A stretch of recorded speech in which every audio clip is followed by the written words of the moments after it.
Hey there, this is Dr. Pam Perry. So, this is going to be another kind of a different show. We're going with a Pam Perry Picks, as well as also Get Out There, Get Known, because we're with Kelly McDonald, who knows a lot about marketing and sales and about going out there and getting known. So, it's going to be a little bit different. We're going to talk a little bit about her new book, which is How to Work with People and Lead People Not Like You.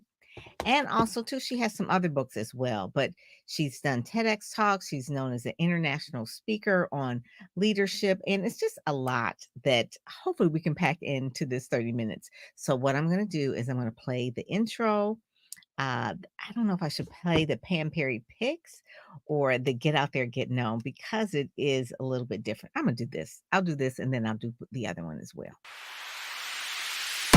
Welcome to the Get Out There and Get Known podcast. Join Pam Perry, veteran PR strategist, Emmy award-winning producer and publisher of Speakers Magazine, who will show you how to crack the code in getting out there to get known. Each week, she either interviews her media friends, PR colleagues, or she just goes solo, offering you strategies on publicity, publishing, and platform building. So, listen up to hear how to get booked on media places and on superstar stages. Now, here's your host, Pam Perry.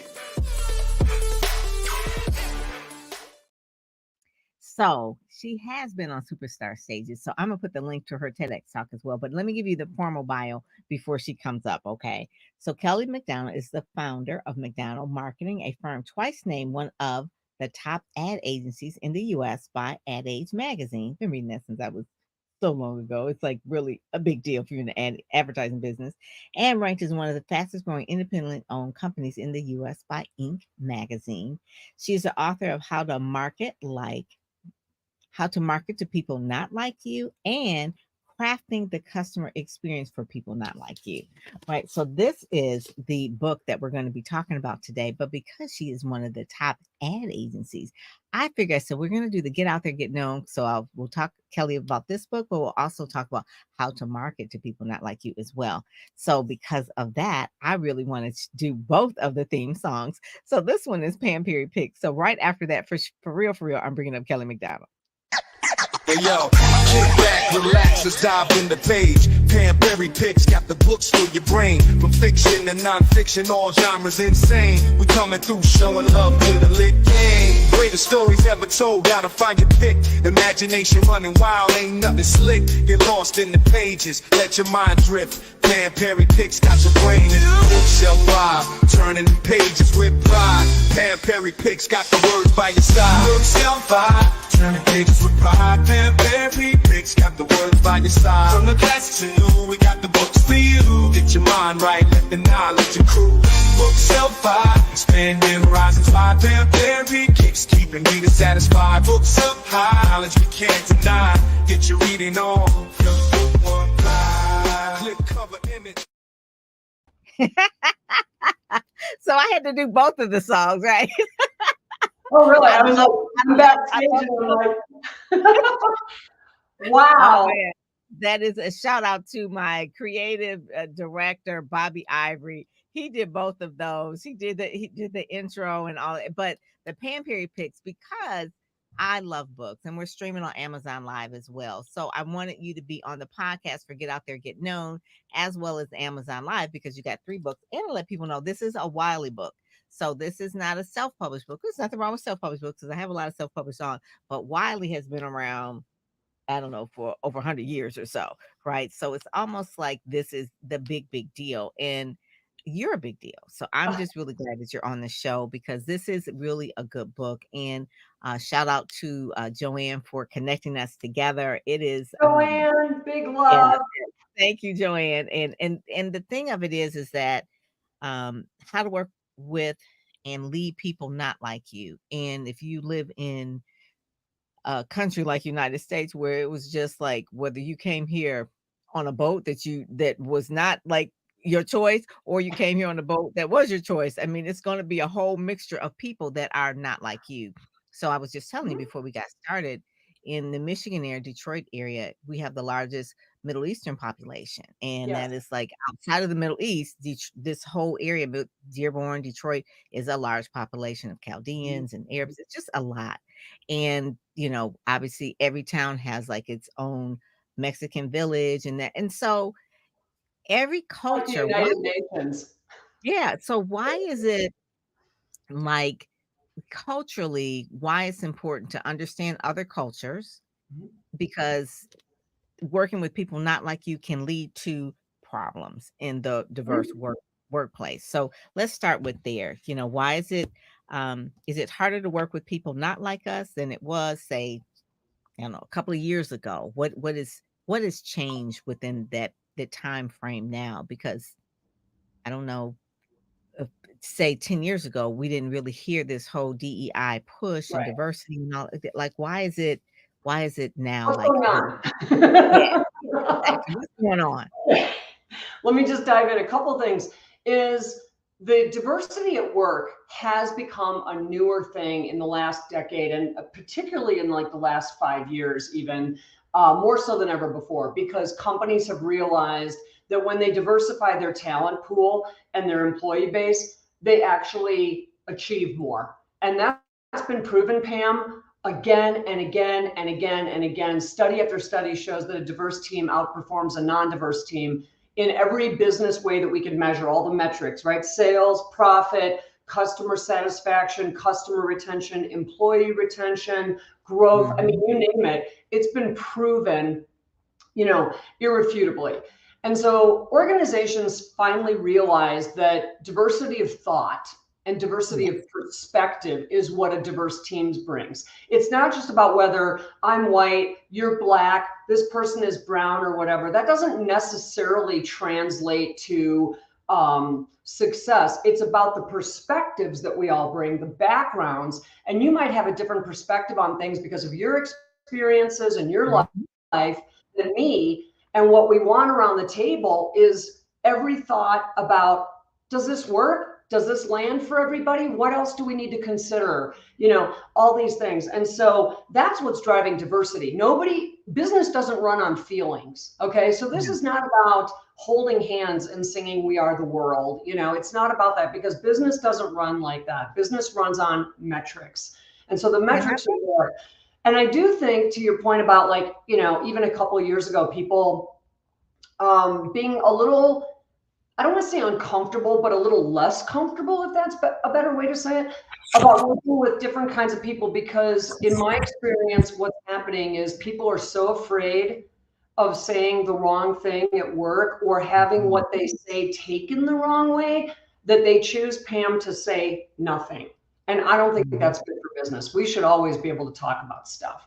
And Mhm. so that's where the trepidation comes in, is people are like, I don't know what to say, so I'm just not going to say anything. And that gets us nowhere. And that's because people are afraid of lawsuits and that kind of thing, and just more, Oh, uh, yeah.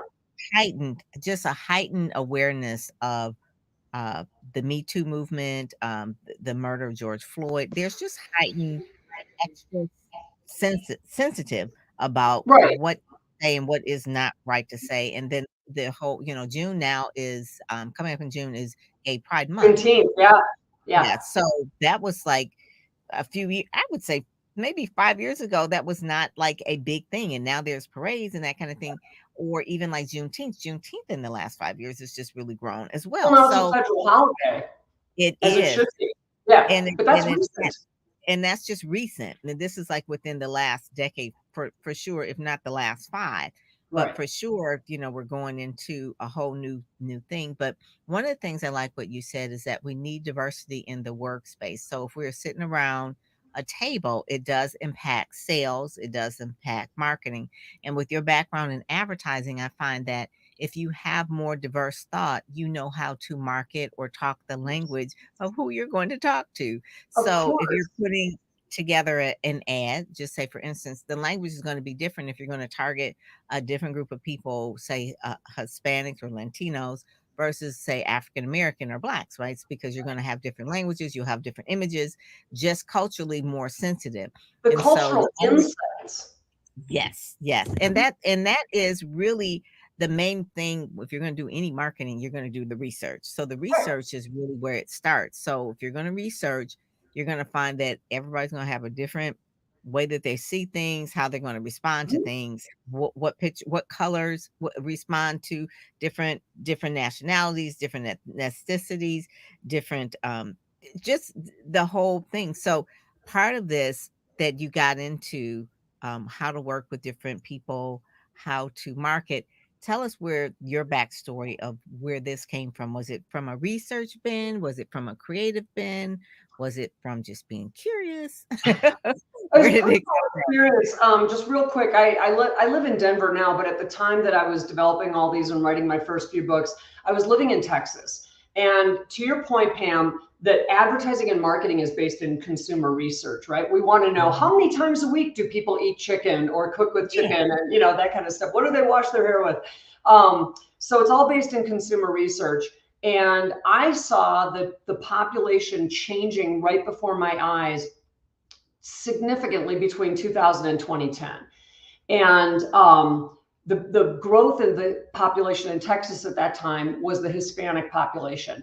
Yeah, And that when is I who say I I could see it, I could literally hear more Spanish with my ears and see more Hispanic people with my eyes.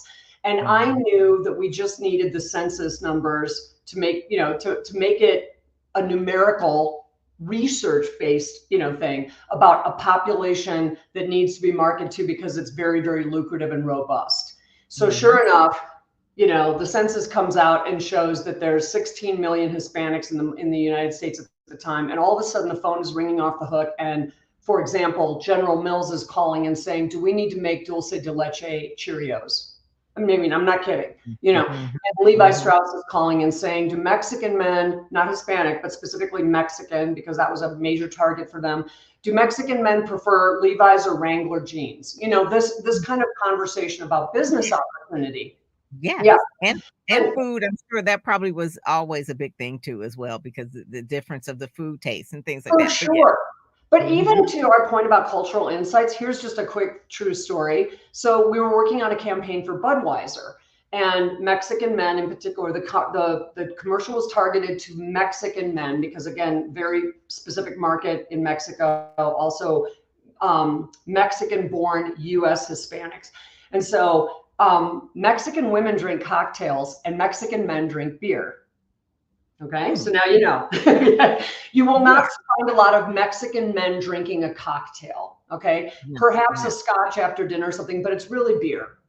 And Mhm. conversely, you won't find a lot of Mexican women drinking beer, they'll drink a cocktail. So there's an insight right there. And the client, Budweiser, wanted to do a commercial that kind of mimicked their US English language commercial. And there were some people partying and drinking beers outside their home in the front.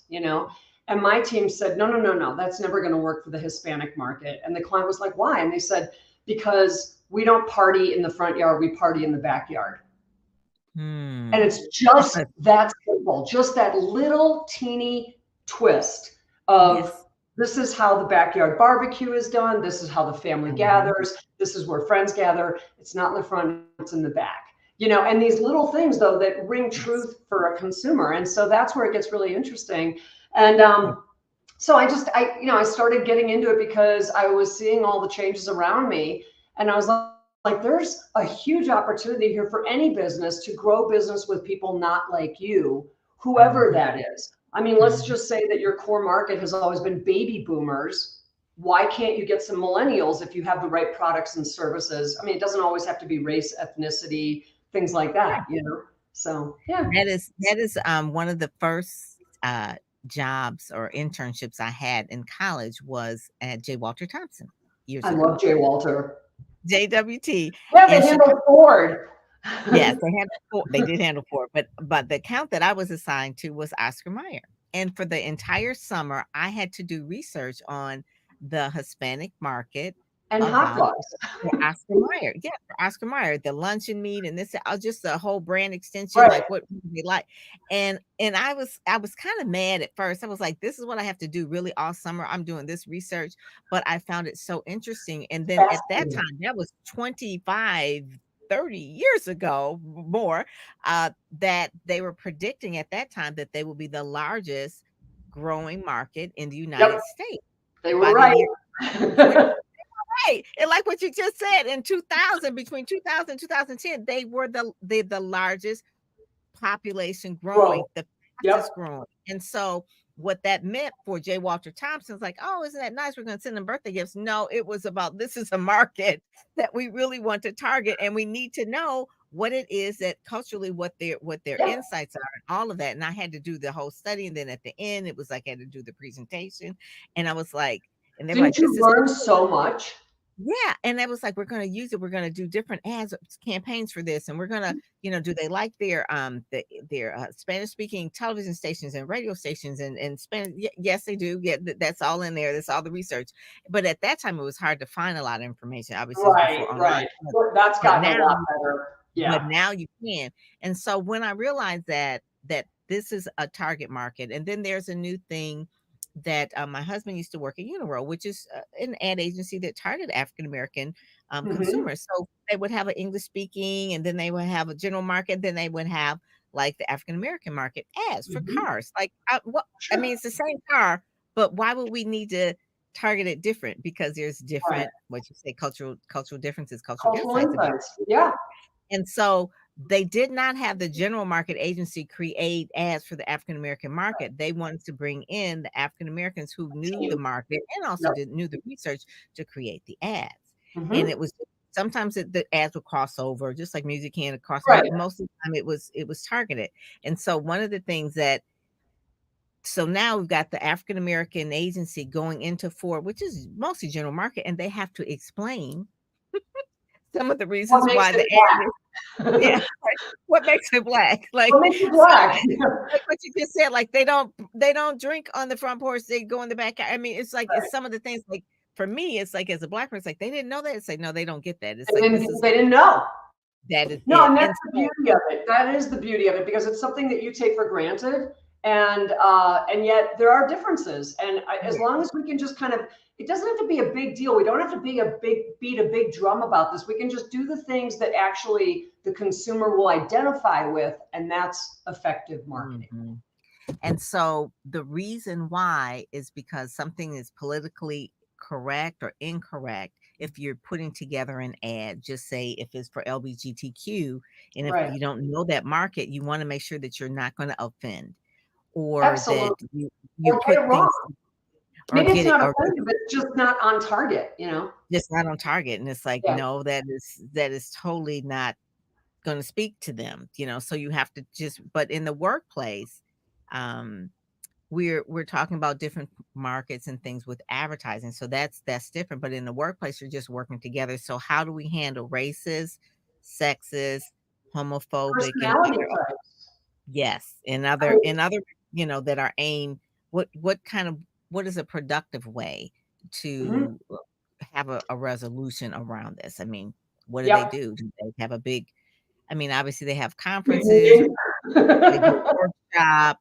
I will tell you, there's a strip, just before you answer that I always watch. Her name is Veronica, and Veronica is, I guess, a Gen Z, and she's just always just straight up telling her boss certain things, like right to the point, like we're not going to do this. And Veronica, it's a strip I watch it on TikTok and Instagram, but it's so on point. Even though it's supposed to be funny, it really is on point. And so, how do you Mhm. deal with certain comments? And she will just be like, give you an example. One example was like, hey, we've been hearing a lot of things in the workplace that people aren't happy. What should we do? And she says, we're going to have this pop-up meeting, and what should we do? And someone says, hey, we should have a pizza party. And they're like, no, we should do this, or and Oh, that's Veronica why says, they're not happy. yeah, and she says, "No, that's not it." She says, "We haven't had a raise in 2 years. Okay, how about we start there?" And then the manager goes, she says, "You know what? That's not what we're gonna hear for today. Veronica, meet me in my office after this meeting." It was like, no, we have to speak up. We have to say things, and you can't have a closed door meeting because I'm telling the truth. So, how do Also, they people just said no to everything that was fun. No wonder the employees aren't happy. You said no right. to our pizza party. You said no to our raises and increases. No wonder they're not happy.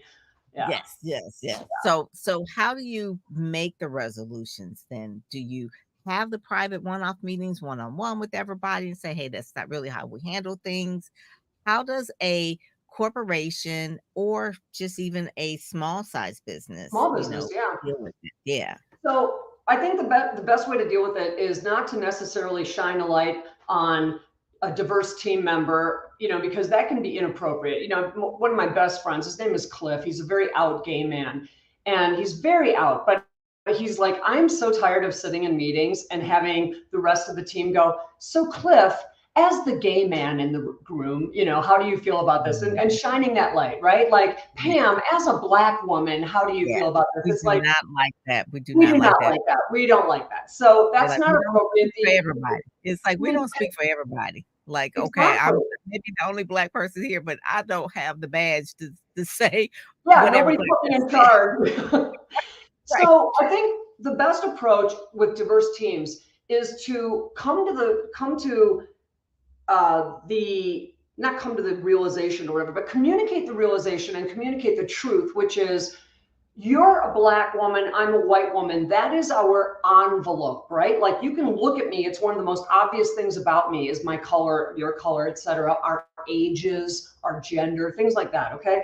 And while those are incredibly important, and we do have cultural insights and we do have personal insights, women are different from men. I mean, we should celebrate these differences. When it comes to business, I think the best way to embrace diversity is to think of it as diversity of perspective and diversity of thought. And your experience as a Black woman might give you a very different perspective than me as a middle-aged white woman. And we need to share those perspectives so that we can actually talk about, like, oh, that's fascinating, I never thought about it that way. Or, wow, you've really opened my eyes to this, or whatever, and or things like that. So it's not about like, okay, we've got 4 Black people around the table, 2 white people, 3 gay people, 1 disabled person. I mean, it's not that's not the approach. I mean, we don't want to be called out for our otherness either. What we want to do is be at the table to do business the best way that we can. And the best way that we can has been proven to have diverse perspectives. So if I was a leader of an organization and I'm bringing in, I'm trying to diversify the team and that's working, then what I would be talking to people about is saying, this is so that we can broaden our lens. And when we can broaden our lens and serve our customers better, maybe we can anticipate needs better. Maybe we can fulfill those needs better. Maybe we can alter our marketing, like you said, just a little tweak to make it more relevant. That's going to grow business, because business runs on metrics. So what we have to move away from is diversity for diversity's sake, and embrace diversity for the powerful success tool that it has been proven to be. And so that is, I think, the way to approach it. Now, is there a little bit of conflict sometimes, or are they afraid of stepping in dog do if they say the wrong thing? Yes. And so that's what that book covers is literally like, you might have the best of intention, but you might say something in the most clunky and therefore offensive way. And these things can be avoided if you just give a little thought to it. I'm not talking about censoring, but can I give you an example, Pam? Yeah. Okay. Here's my strongest example. 2 words that should never be spoken again starting right now, and teach your kids never to say these 2 words. And those 2 words are you people or those people. Oh my goodness. Right? Because it creates an otherness. Essentially what you're saying is, you people are not like the rest of us. Yeah. So, that's not okay, right? And even when it's wrapped in a compliment, because I've heard this, like, wrapped in a compliment, like, I just love how you people are so faith and family oriented. It's a positive thing, but they're still saying you people. It's like you're putting them on the other side of a fence of some sort. Exactly. Like you're at the zoo, and it's like, oh, those are those people. It's people. Yes. It's not cool. And I feel strongly, Pam, that you can't give people a don't without giving them a do, right? So people want to do the right thing. So if that's the wrong thing, if I just scolded and said, you can't say these 2 words ever again, and somebody's going, well, what do I say? Here's another example. The don't would be, what do you people eat for Hanukkah? Okay, that's a don't. But But the do, if you're truly curious about other cultures, the do might be, so what are the traditional foods served at Hanukkah? And how does your family like to celebrate the holiday?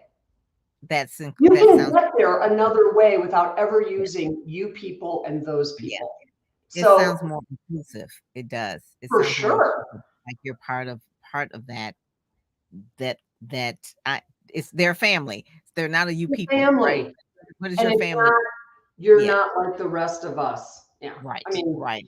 so the And book what is chock full of that stuff. I like this is one like how to break the ice and build trust in diverse workplaces. Mhm. And you kind of just say, that you can't make people trust each other, but you can foster growth and trust among your team members. And here are 10 ways leaders can work with their teams to build vulnerability trust. And I Mhm. like that the 10, one of the first things is be clear about the expectations, Mhm. use simple language, demonstrate respect. One of the things you said is just straight talk. Straight talk um, for sure.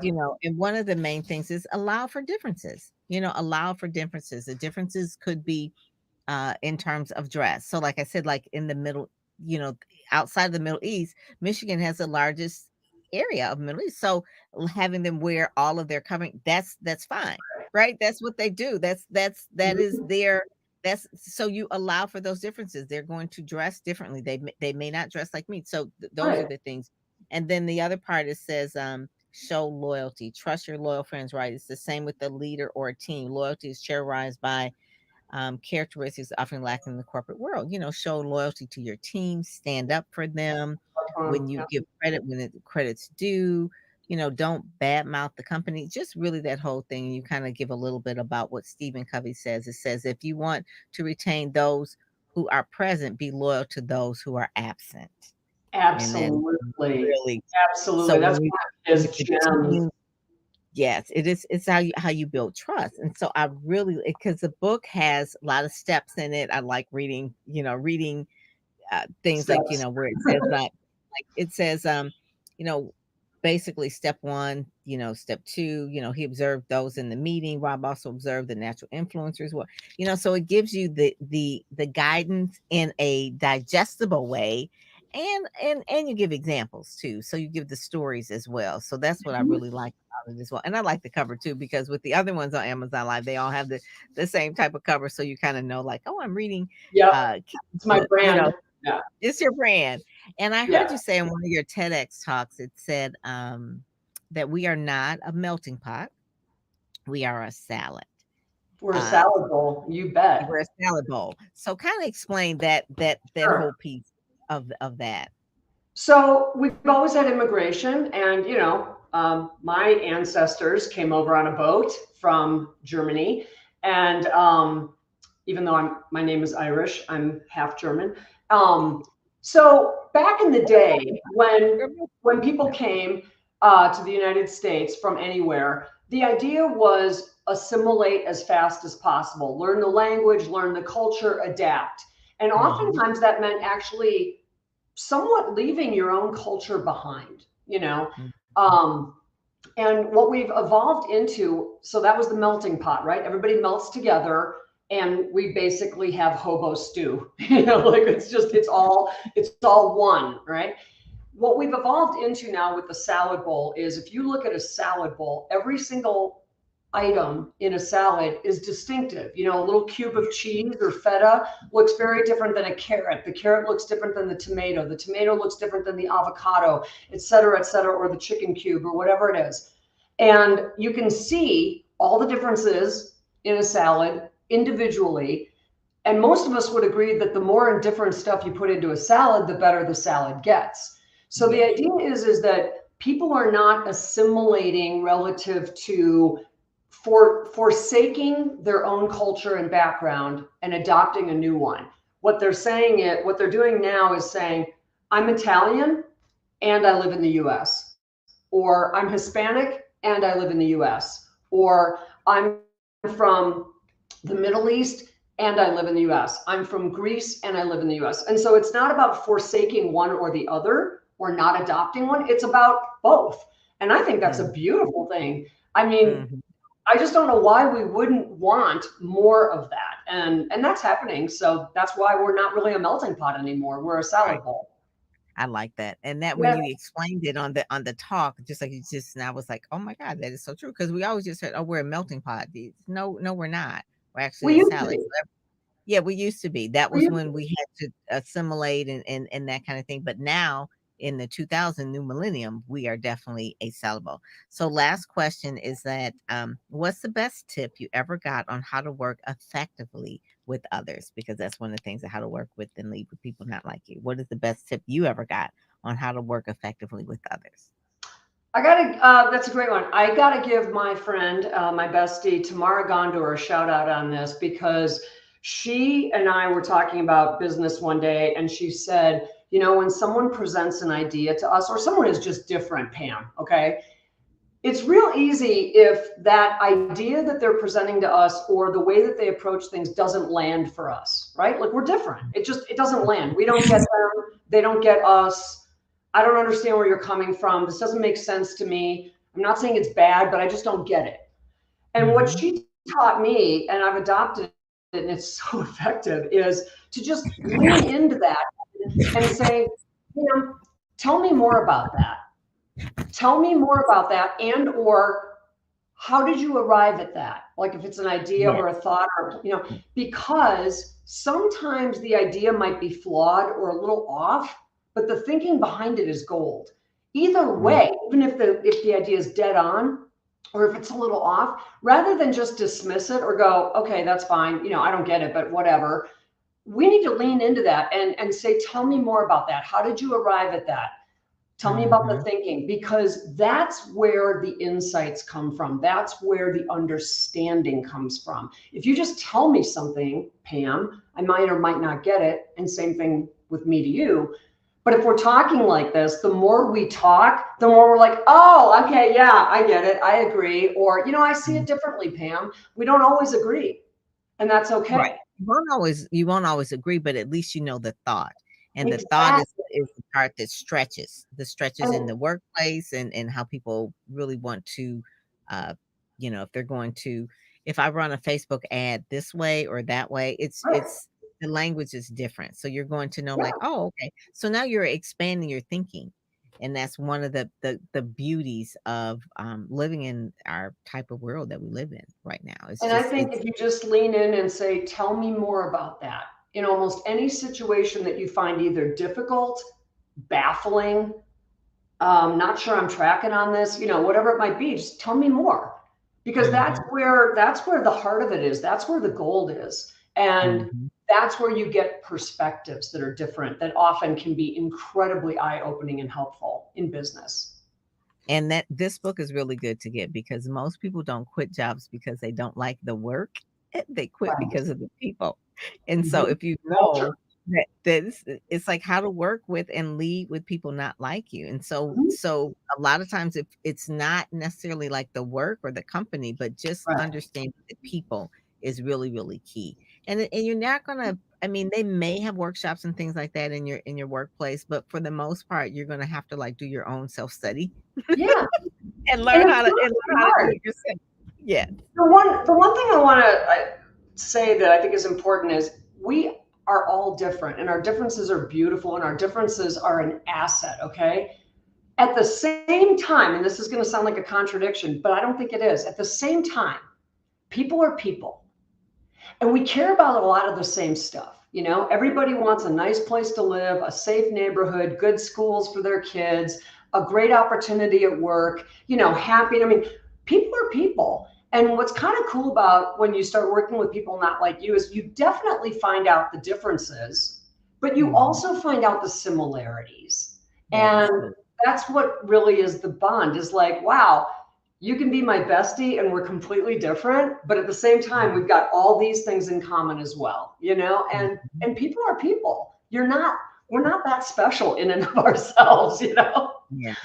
I remember when, our country went under the attack at 9/11, Yeah. and, a lot of people were that we normally wouldn't talk to, even in our own neighborhood, we then began to talk and just Right. really bond and understood each other, and, we went to the church around the corner, even though it wasn't our church, but, says, we have prayer and do you want to come? And I mean, so in bad times, you'll find that people are pretty much a lot alike. But when you're working together, you may take that for granted because it's like, it's just work. But you really are a lot alike if you open yourself up. Right. And that's one of the things that people need to do. Open yourself up and you'll be so surprised. And that's really like the main thing that I think you want to, practical solutions for today's diverse workforce. And the workforce is going to continue to be more and more diverse. You talk We're about never going to go back to assimilation. I mean, that's not going to happen. It's been proven how effective this is. So we're just going to keep chugging along. And you also too hear this whole term of browning of America, and that's because of Black and brown people, Hispanic people, and Black is the largest populations. Yeah, and I remember predicting that way back then. I was like, really, that's going to be interesting. But that is it because of the birth rates of Latinos or Hispanics. So Kelly, I asked you this really quick. Did they prefer Latino or Hispanic? So when I did my study, it was Hispanic. Right. So now, it's Hispanic or Latino? I would say most people, if they were going to self-describe, would say I'm Hispanic. However, most people would self-describe as Hispanic, and they wouldn't be offended if you said Latino, and they wouldn't be offended if you said Hispanic. I mean, much of it. However, one thing that is a big difference is people from Brazil are not Hispanic, right? They speak Portuguese, not Spanish, right? So if you call someone, if you call someone from Brazil Hispanic, they will absolutely correct you, and they'll say I'm Brazilian. And so this, not to make it complicated, but you can be, okay, I gotta get this right. You can be Latino and not Hispanic, but you can't be Hispanic and not Latino. Oh, okay. So Latino is a little bit broader because it does include Brazilians. Hispanic is people of Spanish descent, right, which includes Mexico. Yeah. Okay. So so I kind of get this. It's almost like the same thing with African Americans. So someone who is from the Caribbean is Caribbean American, not necessarily African American. So they identify themselves as Caribbean American. So it's a whole nother thing. Even though when you look at them, they look Black, so they're Black. But then it's like, but they're African American, and so yeah, it's a only in the United States. Well, and I gotta just say this. I'm not a fan of the term African American, and I want to just be clear with the audience is the correct terms for races are white, Black, Asian, Native American, and Pacific Islander. There's 5. Okay. So all of us on planet Earth are one or more of those races. And a lot of people will say, well, why is African American bad? And I say, I didn't say it was bad. I said it's not correct as a racial term. And the example that I give to people is, what if you're from the Dominican Republic? So you're Black, but you live in London, and you're not African, nor are you American. I mean, like, what about all the Black people in other parts of the world? So it's not a racist term. It's just a term that really isn't accurate, in the same way that people would often describe whites as Anglo. Again, not racist. It's just not correct, right? Or Caucasian. That's not a correct term. It's not racist or bad. It's just not correct. And so, and it's not contemporary. You really don't hear that. One thing I wanted to say, Pam, is if you want to see if business moves with diversity, just look at the models that are in all ads now. I'm not just talking about fashion models or anything. It doesn't matter if it's Tide detergent.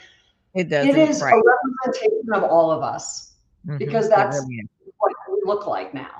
Yeah, that's one of the things that my husband notices, since he's in ad agency businesses as well. He says, these ads now are very, very diverse. It's like we don't know what it is. It's just like a brand X. It's a composite of a person. It's like and you really don't technically know. Ambiguous.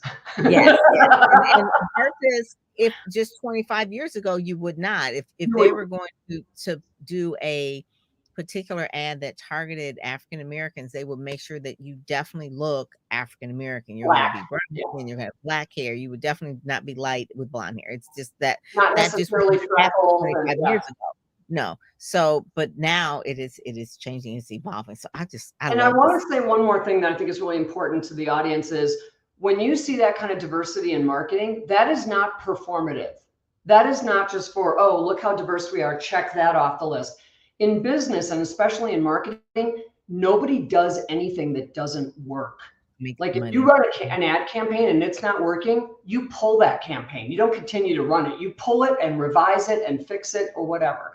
And so what's happening is we're seeing more diversity because diversity works. Everybody washes their clothes. Everybody eats food. Everybody goes shopping for t-shirts, whatever it might be. So show everybody. That is one of the key things. No one is doing it for philanthropy. They're doing it for business. Right. And That it is works. it. And the messaging is different. So this is, I want you to talk about get out there, get known, just in terms of when we are marketing. A lot of African Americans say, well, I just want to, market to this particular, or I speak to everybody. It's like, no, you're going to have a particular audience that you're going to speak to. And you may have to, when you're giving your speech or that kind of thing, you're going to have to change some of the language and that kind of thing because based on the audience. It's the same thing with any kind of promotion or PR and that kind of thing. And even like book covers too, because even book covers, a lot of times people say, well, I don't know if I should put my face on the book and this and that. I said, well, they pretty much are going to know maybe if they start looking and reading into who the bio was from. But I mean, if you're afraid that someone wouldn't buy your book because your face is on there and you're Black, then you should not even they're not your target audience. Okay. Wow, So so people kind of feel, if they're Black and say, well, I don't know if I, an asset or liability. I was like, well, they're going to kind of have to know that anyway. It's like, they're going to probably see it in, your website or any of those kind of things. So it's just more or less like to be open about it. And you said like one of the main things you said in your list is making sure that you are giving the straight talk, you're honest, be respectful. And that's one of the things with anything, whether it's diverse or not, just even if you're the same, you still want to work with people and you want to like people that you work with. So you don't want to do that. So Kelly, thank you so much for joining us. Make sure that you click the links below. Her Amazon link is there. The book is out. It's doing very well. How's the book doing? That's my #1 best-selling book. That is so. That's my number one by far. Everybody's working with somebody not like them. When I was reading, I was like, this is really good. I like it because of the way it's written. It's very practical. And then it has the list and things that I like as well. It's like, it gives you tips. It's like, okay, if you're in a situation where you are stressed out at work because you can't lead or you don't need a textbook. You need practical. So that's what I said. Something I can use. Give me something I can use, practical solutions. So that's one of the main things as well. And I also too, I wanted to introduce you to another author as well, Omar Harris. He talks about eradicating injustices, eliminating inequities, and expanding diversity, enhancing inclusion. So he has the same type of thought as you. He travels around the world, different countries and things like that. So it's not just diversity in the United States, but just worldwide as well. So I want to make sure that we do that as well. So I want to make sure that you connect with him as well. Thank you. I shall. Yeah, you would definitely love him. You all would probably talk all day. All day. That's the thing. So thank you so much for joining us, Kelly. And I just will enjoy you. And when your next book is out, in a couple of years or so, let me know so I can have you on Pam Perry's Picks and Get Out There and Get Known podcast. Okay. Thank you so much, Pam. Thanks everybody for watching, and thanks for having me, Pam. This has been really fun. All right. Good. All right. Take care. Bye-bye. You've been listening to the Get Out There and Get Known podcast, brought to you by PamPerryPR.com, where you'll get insider tips on how to build your platform, pitch the media, and promote yourself with confidence. Head over to PamPerryPR.com and get the exclusive video training on the 7 must-have marketing materials you need before you pitch in order to be considered in media places or superstar stages. PamPerryPR.com, where you help you shine like a superstar.